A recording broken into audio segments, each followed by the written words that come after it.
Welcome back to the channel. Hope you guys are doing well. In this video, we're gonna check out all the Crossout dev blogs because there were some pretty interesting things in there. I usually wait till all the dev blogs are released so I can make one video. I thought there was gonna be a fourth one today, but today they just announced Uranium Clan Confrontation Wars or Uranium Wars, where you can earn uranium just by competing in clan confrontation. I have a video on that. I'll leave a link in the description so you guys can check that out. So let's check out the first dev blog for the next season of Crossout. We can already see a nice image of something very high tech. We interrupt this awesome video for a special announcement. Post-production JB here. So I was gonna upload this video yesterday, but I was completely burned out. So it's gonna be up today. So today's is Friday, May 31st. I will be streaming on YouTube. I only stream once a month now, but today we're gonna do races. And you guys know how we do it. Players who perform well with the races get a chance to win the new upcoming Battle Pass season. We're gonna do a bunch of races with pre-built cars, but we are also gonna do some races with builds of your own. So make sure to have a build ready for tonight. One more announcement, the event pass is also live. That's the shorter Battle Pass for 30 days. And I will also be giving out codes for that, but the way I do that is with the NVIDIA N-Cell screenshot competition. That is also running now. So basically what you do if you have an NVIDIA graphics card, you just hit Alt plus F2 and you'll go into picture mode when you're in your garage, make an awesome looking screenshot and post it on my Discord in the screenshot competition channel. And 2 weeks after the event has started, I'll go live on YouTube again and pick a winner. Last time I did not have any rules in place, so people just posted a bunch of screenshots, but this time there's only one submission per account and you're not allowed to use any photo editors.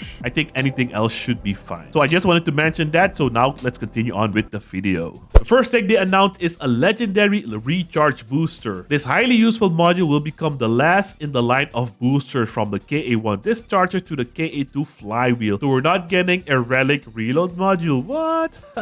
The dimensions of the new reload module are 6x4x2, so it's going to be a little bit bigger than the discharger, but it's still going to be only 2 block sticks, which is very nice. And the perk says, depending on how much durability your weapons have left, the module will boost their recharge even further up to a certain value. The less durability they have, the higher their recharge rate will be and the more irreparable damage you can inflict on your enemies in retaliation. Now next week, I'll probably get access to the special test server, so I'll check it out. It's mainly focused on cannons because those things have a lot of durability. Now this thing sounds interesting at all, but if the base boosted reload doesn't start at 20%, they would need to give my damaged weapons 100% faster reload if they want me to use this thing. Because the other reload modules, they have a consistent perk, but this one, you need to get damage done to your weapons first. And they also mentioned it that this thing is made for high PS battles. So Mastodons, Mammoths, high durability weapons like that. Avengers are not gonna work because they'll just get shot off super quick. But next week, when I get access to the test server, I'll check out the exact parameters. The next new item we're getting is a legendary radiator. The dimensions of this thing is a 6x1x4, and it says it's a universal module that can both increase the time until the weapon overheats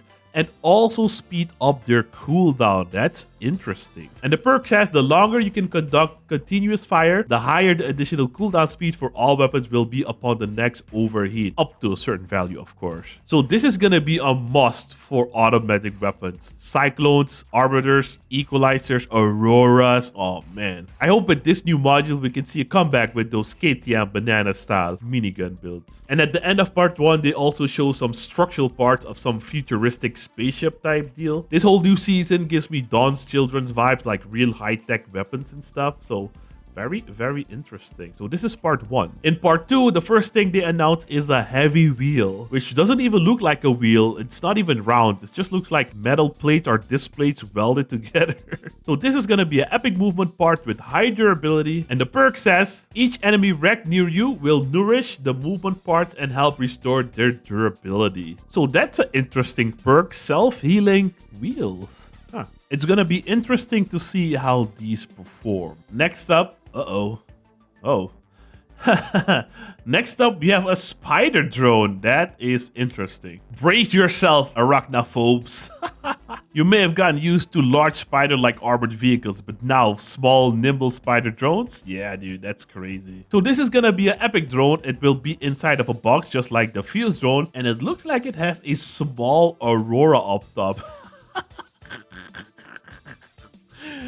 It's funny, man. It's a cool looking spider though, don't get me wrong. And they mentioned each module carries several spider drones, so that means maybe 2 out of 1 box. And they're fitted with a miniature version of the Gyridal mechanical legs. The drones can move at high speed, they hit hard, and can heat up the parts of the opponent's vehicle using an aurora. So the Annihilators already move very annoying. So if this thing moves faster than that, oh man, it's gonna be brutal. So they mentioned if you destroy one of the drones, the cooldown time of the module significantly it reduces, allowing the owner to launch a new drone twice as fast. Additionally, the new drone will be more tenacious and dangerous. Its damage and the parts heating up speed will increase quite a bit. This is an epic drone, right? Yeah, it's an epic rarity. Why are they making it sound like it's gonna be super OP? But yeah, this one's gonna be interesting. This one's gonna be interesting. And finally, something for the drone lovers out there. Next up, we have a new cabin. It is a legendary heavy cabin, and its dimensions are 10 by 8 by 5 and a peculiar appearance.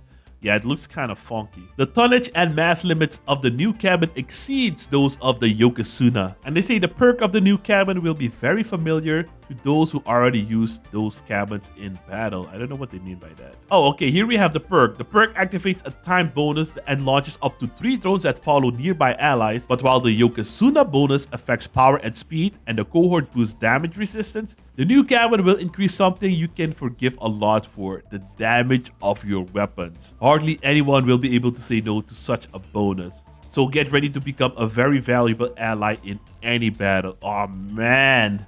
If someone has the cohort perk on the team, someone has the Yokozuna perk on the team, and someone has this new cabin, I don't know what the name is. Pretty interesting stuff. Pretty interesting stuff. And they also got an image of a new structural part. Looks like a bumper piece of some Dodge Charger or something. But yeah, that was it for this devblog. And then we got one more. This is part 3, and you can already see something funky over here. Some kind of crossbow alien technology. I don't know. Let's see what's going on. The first new item on the list is a rocket revolver. From the looks of it, it's a Ravager weapon, and it's gonna be firing like the Crickets. The Crickets have 10 projectiles. This one's gonna have 20 projectiles that you can fire one by one or just in a complete volley with a extremely fast fire rate. And the perk of this thing is if you land your shots, it will actually generate more ammo in your vehicle. It's kind of a strange magical perk, but that's what it basically says. The only thing I'm wondering is, let's say I land all my 20 rockets, will I still have 20 more rockets generated on my build then? So how does that work? This weapon does look interesting. Looks like a Russian rocket pod that they use on their military vehicles, and we haven't had a rocket launcher in a long time, so I'm happy that we're getting a new rocket launcher. And since this has 20 rounds, the Manitao cabin might actually be useful now.